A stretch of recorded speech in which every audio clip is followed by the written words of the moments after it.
Yeah. Then we are talking this other time, young Chelo, which I'm studying a degree, and then I'm like, yeah, Yes. this guy. Yes.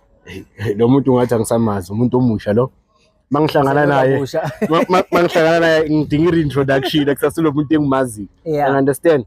Yeah. Chiki so we all. So how did you come about writing your books? What was the motive or the motivation behind you deciding ukuthi yazokuthini I cannot put myself there on social platforms Yes. and do my vlogs and preach, but I can put my thoughts into writings Yes. and make books. Yeah. What was the motivation behind that, behind you being an author? To be honest, it was ikhalo zabantu. Ikhalo zabantu in a sense that I had this idea to write a book, or I felt in my spirit that I need to write a book. But you know, all of us, we have this thing at first with you, mina, mina, this, we look at ourselves, where we come from, and all those things.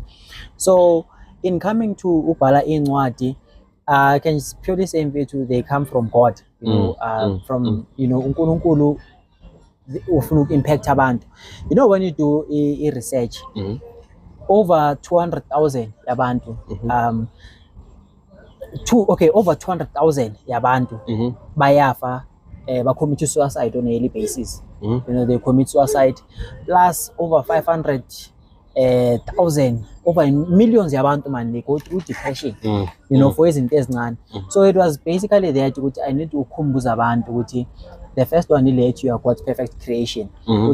Whether unyama, whether ubovu, whether usidudla, you know, it does not matter. The fact that you are here, uNkulunkulu ukwenze unjengoba unjalo, you are perfect in His eyes. And you create in His image, right? Exactly, you are made in His image, perfect. Yabona akudingi ukuthi usese bangasquatela laba ba adjust izinto, but the way ungakhona, you are perfect. But